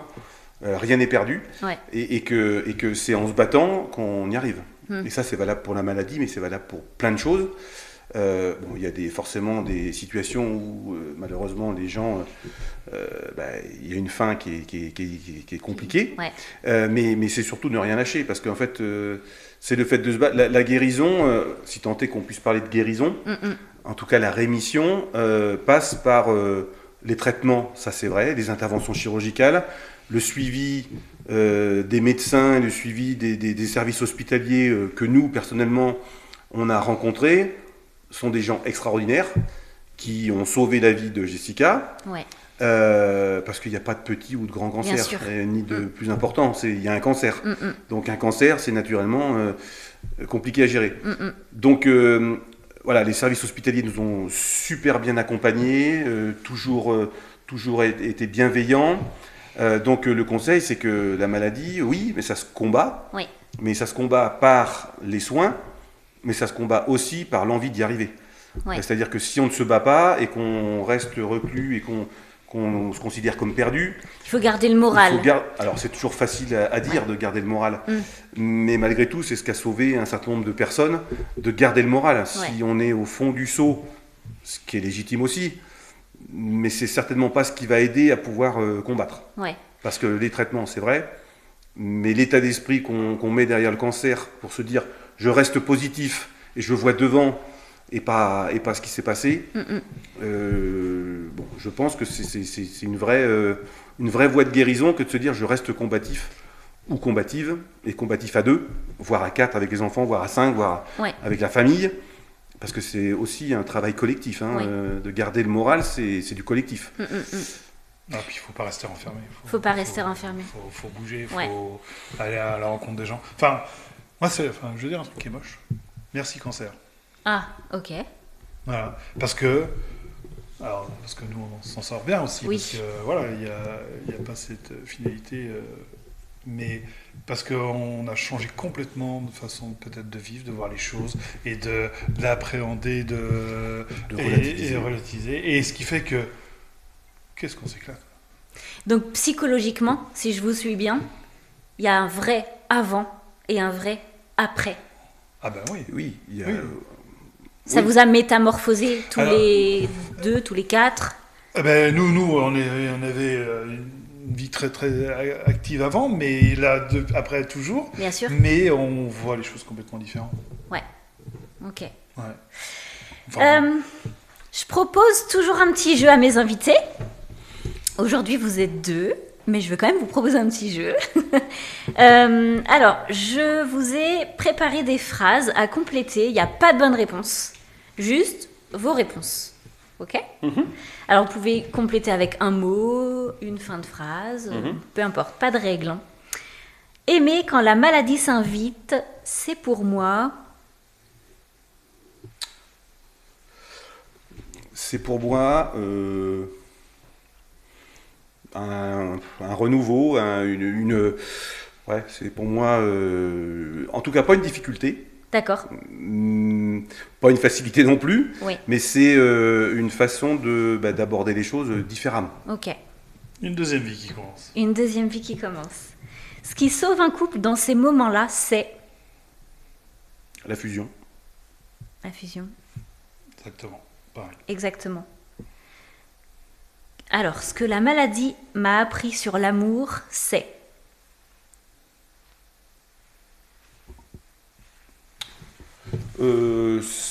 On peut aimer sans sexe. Ouais, ok. Alors, je vais pas dire ça du coup, moi, mais parce que je peux pas le dire. Ah, mais... t'as le droit de dire si tu mais, es raccord avec lui, y a pas de souci. alors, je suis raccord, non, parce que je ne pourrais en parler que si ça Bien devait m'arriver. sûr. Donc c'est pas le cas, donc je peux pas le dire. Mais la maladie, est-ce que je sais pas trop. T'es pas obligé de répondre si tu sais pas. Si tu peux reformuler la question, s'il te plaît, Amélie. Ce que la maladie m'a appris sur l'amour, c'est Bah, c'est que c'est éternel. Ouais, c'est beau aussi, hein. C'est très beau aussi. C'est moins beau que Thierry, mais Non, c'est Oh. beau. Je peux pas parler de ce que je T'as ne connais raison. pas. Ce que j'ai compris sur moi en devenant aidant, c'est. Donc, ce que vous avez appris sur vous en devenant aidant, c'est. Ah, Bah, c'est qu'il faut rester humble. ok. C'est beau. Naturel. Naturel. Ok. Le plus difficile dont on parle peu, c'est La récidive. la récidive. Ouais, c'est un peu tabou ça. Je l'ai dit. Ouais. Je l'ai dit en, Ouais, tu l'as dit en tout à début l'heure. d'entretien, mais effectivement, pour nous, c'est. Alors, je sais pas si c'est tabou, en tout cas, c'est quelque chose dont on ne parle pas. Dont on a peur de parler. On s'évite d'en parler. Ouais, ok, je comprends. Thierry. Je reformule si tu veux. Ouais. Le plus difficile dont on parle peu, c'est. Est-ce qu'il y a un sujet dont vous parlez pas On parle de la récidive, mais toujours. C'est pas grave, de toute façon, elle ne viendra pas. Ouais, Ce qu'on parle peut-être pas, c'est quand même toutes les séquelles que ça peut laisser. Quand Ah. même, il y a des choses où. on oublie beaucoup de choses à ce sujet. Ouais. Ouais, ok. Et que certaines fois, on pourrait aller voir un psy pour en parler, des choses comme ça, parce que même on dit, nous, l'asso Debout pour deux, venez parler de ce que vous pouvez pas parler avec les autres, mais certaines fois, il y a des choses qu'on ne parle pas non plus avec notre épouse, et Ouais. il y a même si rien n'est tabou, on parle de tout, mais il y a des choses qu'on ne parle pas. Ouais, oui, c'est logique. Et je me rends compte Et- peut-être là maintenant, en parlant, en étant ici, que voilà, c'est certaines fois, ouais, physiquement quand même, ça... Ouais. Est-ce que vous êtes allés, vous ou vos femmes, voir des psys? Moi non. Alors, Jessica y est allée, parce qu'elle cumulait aussi certaines problématiques D'accord. autres. Mais moi, j'ai pas forcément consulté, Ouais. parce que j'ai pas spécialement éprouvé le besoin de le Ok. faire. Ok. Et j'ai pas l'impression aujourd'hui que j'aurais dû y aller. Il y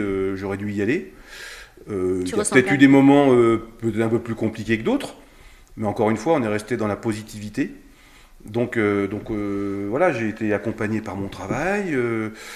On avait aussi une vie à côté de ça, c'est-à-dire qu'on avait la chance de pouvoir aussi travailler. Donc ça permet aussi de s'échapper un petit peu du quotidien. On sait très bien que quand on va rentrer, notre conjointe ne sera pas forcément en bonne forme, qu'on va devoir assumer un certain nombre de choses qu'elle pouvait faire ou qu'on pouvait se partager, mais que là je vais prendre pleinement avec les enfants.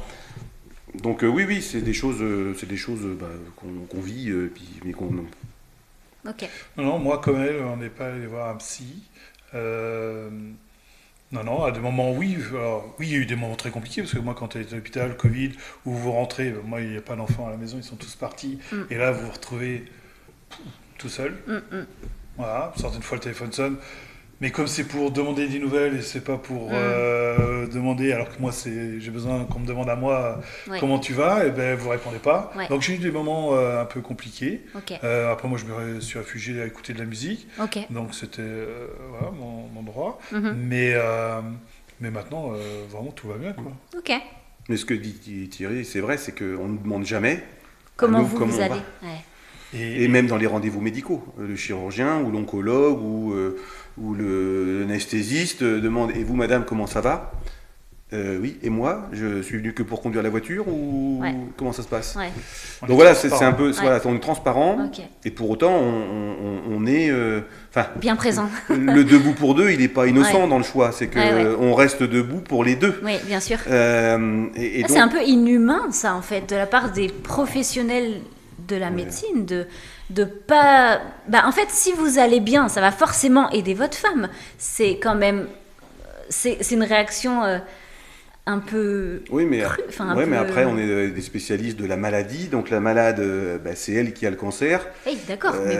Mais on nous a jamais posé la question, enfin, moi en particulier, et pour autant, on a eu quand même un grand nombre de rendez-vous médicaux avec tout un tas de spécialistes.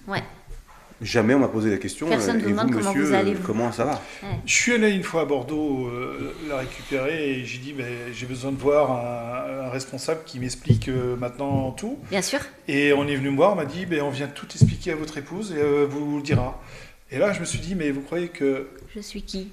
Non mais vous croyez qu'elle dans sa tête, avec tout ce qui se passe, qu'elle ait bien tout compris, qu'elle ait bien tout retenu, et ce qui est normal, que c'est impossible, et qu'elle va pouvoir me répéter nickel. Là, je dis, non, c'est pas possible. Non, je comprends. C'est pas possible. Complètement. Et après, même si il y a sûrement à l'hôpital des associations comme la lutte contre le cancer, il y a sûrement un service, mais voilà, mais ils ne se font pas connaître. Donc cette association, elle sort debout pour deux, elle sort aussi du fait de ne pas vous sentir aidé ni vu dans cette maladie, en fait. On est dépourvu de tout intérêt, en fait. On ne s'intéresse pas à nous. Waouh. En tout cas, pas à la hauteur de ce que nous, quand on a créé l'association, on pourrait attendre à notre rencontre, quoi. Parce que moi, je suis allé à des rendez-vous, Covid, où elle est montée au service. Moi, je suis resté en bas, à l'hôpital en bas, dans le hall, à attendre, parce que j'avais pas le droit de monter là-haut. Covid, ok, je peux comprendre, mais j'ai aussi besoin de savoir, d'entendre, d'être rassuré. C'est comme celles qui ont accouché seules parce que monsieur pouvait pas monter parce que c'était Covid. Et c'est super cool. Alors c'était une période difficile, mais je pense que alors, aussi, il faut qu'eux ils se protègent. Ils ont aussi manque de temps de nous expliquer à nous, de prendre du temps. C'est un peu dommage tout ça. Peut-être. Peut-être qu'un jour je vais interviewer un médecin qui... On ne sait jamais. Si je devais résumer mon couple aujourd'hui en un mot, ce serait... Que l'amour reste intact. Ok. C'est plusieurs mots, ça. La chance. La chance. C'est beau de voir la chance. Oui, la chance, oui, ça serait un mot qui me conviendrait aussi. Mais il l'a déjà dit, Titi, je ne vais pas le répéter. Mais la chance, la chance dans la mesure où effectivement on n'aurait pas subi ça, effectivement, encore une fois, comme on l'a dit à maintes reprises, on n'aurait pas vécu et nos femmes n'auraient pas vécu tout ce qu'elles ont vécu après, tout ce qu'elles ont fait après. Enfin, aujourd'hui, 2 ans après l'accorder, ça reste inoubliable et ça restera jusqu'à la fin de leur jour. Et donc ça, c'est effectivement une chance, mais je pense que l'amour reste intact. Et si je devais dire quelque chose à ma femme aujourd'hui, ce serait que c'est la même et que l'amour n'est pas terni vis-à-vis d'elle. Super. Ah, moi, je dirais qu'elle vieillit bien. Ok, t'as des bonnes répliques, toi. T'avais tout préparé ou comment ça se passe? Prendre soin de moi, ce n'est pas égoïste, c'est... Essentiel. Ah, tu m'as ôté le mot de la bouche. C'est même fédérateur. À la fois pour le couple, Ouais, mais pour nous, individuellement. ok. On va en revenir un petit peu à l'association. Si quelqu'un nous écoute aujourd'hui et se reconnaît dans vos parcours, comment est-ce qu'il peut vous joindre? Monsieur le Président. C'est une tâche qui t'incombe, a priori. Très simplement, hein, on est sur les réseaux, donc on est présent sur les réseaux. Alors peut-être pas forcément avec l'activité qu'on voudrait avoir, mais Pas on autant est que vous sur le voudriez, Instagram, ouais. hein, on est sur Instagram et sur Facebook, voilà. Donc l'association s'appelle Debout pour deux, donc je le rappelle. debout et pour Et pour deux. Voilà. Donc le compte s'appelle aussi Debout pour deux. Et donc on est sur les réseaux, on a une adresse mail, hein, deboutpourdeux@gmail.com. D'accord. Et puis après, on a des numéros de téléphone qu'on a donnés, hein, mais qu'on peut donner aux gens. Hein. Oui, vas-y. Donc, Si le mien, 06 47 47 52 62, Nicolas. Et puis après...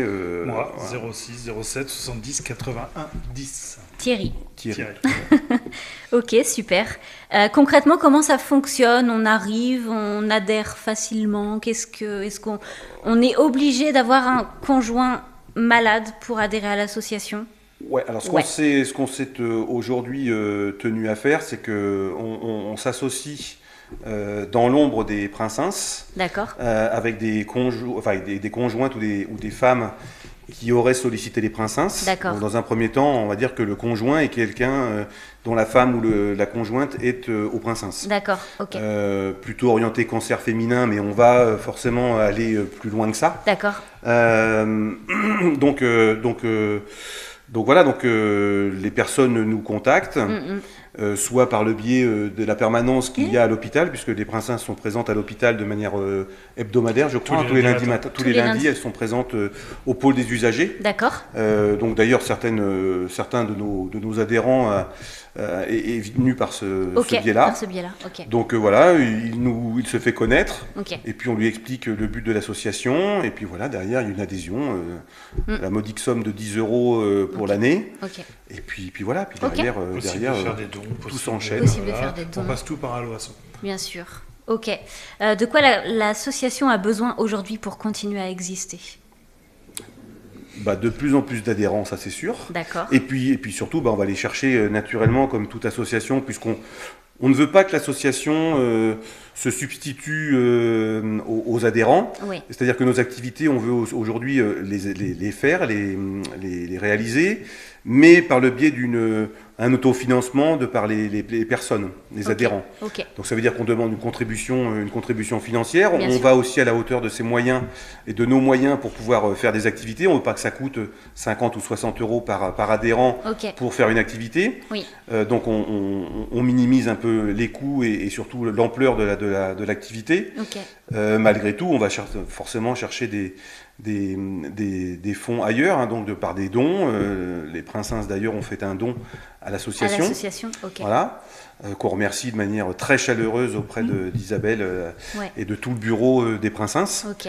Mais à côté de ça, on va aller chercher aussi, on a déjà des entreprises, des sociétés qui nous ont sollicité parce qu'ils sont intéressés par le projet de cette association D'accord. et donc qui nous ont proposé de passer aussi les rencontrer. Ok. Donc on se doit de faire une espèce de plaquette ou un flyer à l'image de ce que l'on veut porter comme message. Véhiculé.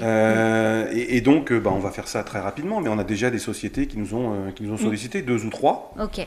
La conjoncture actuelle est peut-être compliquée aussi, mais les gens, malgré tout, pour ce genre d'association, sont ouverts. Et Ok. parce qu'on est encore méconnus. Et vous êtes encore méconnu, en effet, parce que Oui, vous êtes c'est tout une récent. vingtaine d'adhérents pour l'instant. Ouais, d'accord. Mais pour seulement quelques semaines d'ouverture, c'est... Oui, depuis novembre 2025. Ouais. Mais on a vraiment commencé là, Janvier. fin janvier 2026. Ok, super. Si cet épisode pouvait provoquer une seule chose, ça serait quoi? qu'est-ce que vous voudriez que cet épisode apporte aux gens et peut-être à l'association? Que des conjoints puissent se reconnaître dans notre vécu et dans notre discours, et que ça puisse déclencher chez eux, en tout cas pour ceux qui sont les plus, je dirais, anxieux ou tristes par l'annonce de la maladie ou par le fait qu'ils le vivent en ce moment, c'est de se dire, ouais, peut-être que la parole est bonne. Alors on n'a pas la science infuse, bien surtout, hein, mais l'idée de se rencontrer, de sortir de ce quotidien difficile, compliqué, parfois très compliqué, les maris puissent se dire, allez, j'ose et je vais voir ce qu'il en est. Ouais. On ne demande pas une adhésion de manière systématique tout de suite, les gens peuvent venir échanger d'abord avec nous, oui. Et puis derrière, après, si les gens sont satisfaits et ça leur convient, pourquoi pas une adhésion. Mais voilà, c'est de se dire, il faut que les gens se reconnaissent dans notre vécu, et puis que les gens le prennent de manière peut-être un peu moins gravissime que ce qu'ils le vivent aujourd'hui. Ok. Et ne pas se sentir coupable parce qu'on vient passer une petite soirée avec nous. Ouais. Voilà. Oui. Et voilà, les épouses qui sont malades, dire à leur mari, vas-y, va. Ne pas culpabiliser, prendre un petit peu de temps pour soi. Ne pas se sentir coupable. Ok. Super, je vous remercie beaucoup tous les deux. Merci Amélie. Merci. Très très bientôt. On parle souvent de la maladie, des traitements, des diagnostics, des parcours médicaux, mais on parle beaucoup moins de ce qui se passe à côté, de ceux qui restent là, de ceux qui accompagnent, de ceux qui tiennent, parfois en silence. Quand la maladie s'invite dans un couple, tout change, les rôles se déplacent, les habitudes se transforment, le corps change, l'intimité se redéfinit. Et pourtant, au milieu de tout ça, il reste quelque chose d'essentiel, le lien. À travers les témoignages de Nicolas et Thierry aujourd'hui, on comprend aussi une chose très importante. Pour continuer à prendre soin de l'autre, il faut parfois accepter de prendre soin de soi. Et c'est exactement ce que propose l'association Debout pour deux. Offrir aux aidants une respiration. Parce que quand on accompagne quelqu'un qu'on aime dans la maladie, on peut finir par vivre presque uniquement au rythme des rendez-vous médicaux, des traitements, des inquiétudes. Et parfois, on oublie qu'on a aussi besoin, soi, de souffler. Debout pour deux permet justement ça. Créer des moments en dehors de la maladie. Des moments où les hommes peuvent se retrouver entre eux, partager ce qu'ils vivent, mais aussi simplement faire une activité, rire, discuter, prendre l'air, sans que la maladie soit au centre de tout. Parce que ces parenthèses sont précieuses. Elles permettent de se sentir moins seul, de se comprendre entre pairs et parfois de déposer un peu du poids qu'on porte. Et finalement, ces moments-là ne sont pas une fuite, ce sont au contraire des ressources. Des ressources qui permettent de repartir un peu plus solide, un peu plus léger, pour continuer à être là, pour continuer à soutenir et surtout pour continuer à aimer. Mais cela n'enlève en rien la dureté de ce que traversent les personnes malades et leurs proches. Alors j'aimerais aussi adresser une pensée très sincère à toutes celles et ceux qui se battent aujourd'hui contre la maladie, ainsi qu'à leurs proches. Votre courage, votre force et votre façon d'avancer, malgré tout, forcent profondément le respect. Et comme dans chaque épisode du Labo des Couples, je vous propose un petit challenge à vivre chez vous. Cette semaine, prenez simplement quelques minutes avec votre partenaire et posez-lui cette question. Qu'est-ce qui te ferait du bien en ce moment ? Pas ce qui serait utile, pas ce qui serait nécessaire, ce qui lui ferait vraiment du bien, tout simplement. Et si vous le pouvez,